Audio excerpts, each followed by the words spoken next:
كابتن فايز، انت وشك مضلم خالص، مضلم يعني. والله كان ضغطي تقريبا ارتفع جامد امبارح، وصداع صحي اكني واخد 50 شومه على دماغي يعني. بس الفكره طبعا كلام جميل والفخر وان احنا اداء مشرف والكلام ده حلو جدا، لكن ده اكتر مثلا ماتش البرازيل احنا خسرنا فيه 4-3 في اخر دقيقه ضربه جزاء، وانت خسرت كوره يعني. الفكره بس احساس بتاع المراره بتاع الواحد انك انت جبت جول واثنين وثلاثه وانت المتسيد، فاضل 10 دقايق وتحت انظار العالم انت بتتسرق. ده الاحساس اللي عندي النهارده كلنا.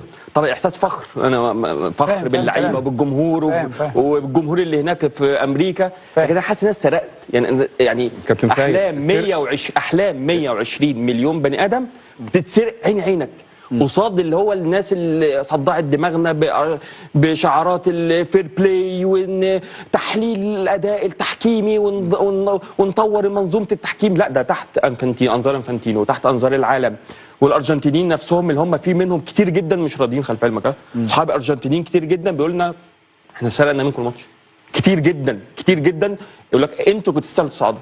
فانا اعمل ايه تاني كمنتخب افريقي عشان اصعد؟ ده مش اداء زي منتخب غانا ولا السنغال يخسر في اخر دقيقه، لا لا لا لا، ده انت متسيد 3-0، المفروض تكسب 3-0 والمباراه انتهت. فانت ليه تسرق حلمي؟ هو ده اللي من امبارح احساس القهر، انك انت مقهور. هو ده الاحساس اللي وصلني.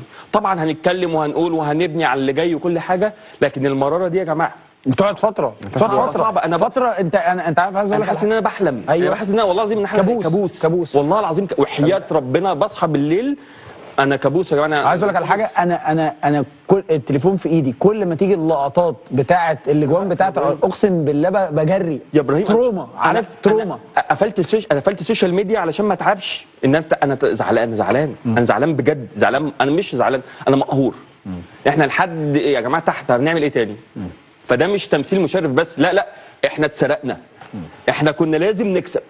ده الكوره، كتاب الكوره اللي بيقول اللي بيجتهد واللي بيتعب واللي بيذاكر واللي بيوقف احسن لعيب في العالم وبيوقف الفرقه الارجنتينيه، وعملنا مجهود وعملنا تكتيك وعملنا روح وعملنا كل حاجه. طب هنعمل ايه عشان نكسب؟ مفيش بيزنس حضرتك بقى. مفيش ايه؟ مفيش بيزنس. القهر في ان انت عارف ان السرقه دي مقصوده. ايوه، ما انا بقول يا كابتن مفيش مصلحه. ما هو طب هنعمل ايه؟ طب انت فريق افريقيا طب هنعمل ايه تاني؟ جبت جول واثنين وثلاثه، هتعمل ايه تاني؟ طب ايه عارف اكتر حاجه مضايقاني يا كابتن فايز من امبارح؟ ان لحد اللحظه ديت الاتحاد الافريقي مفيش حاجه، نايم. الكاف نايم. يعني انت الموقف بتاع بلجيكا ده لما حصل، الاتحاد الاوروبي صحي الصبح، انتفض، نزل بيانات، عمل اي بالونه، يعني عمل اي بالونه، شجب، قال تصريحات شديده قال اي حاجه، قال لهم انتوا تخطيتوا الخطوط الحمراء، انتوا بتعملوا، انتوا بتبوظوا الكوره، احنا مفيش اي حاجه خالص. احنا ولا اكننا يتمى، مش تبع اتحاد افريقي ولا تبع اي حاجه، يتمى. يقول لك دي من جزء من كره القدم. بص الكلام ده بيتقال وهيتقال وكل حاجه، لكن النهارده عظماء اللعبه في كل حته في العالم، من الارجنتين، من امريكا الجنوبيه، من كولومبيا، بيبعتوا لي من امبارح من اصحاب اللعيبه الارجنتين كلهم يا جماعه بيقولوا انتوا اتسرقتوا.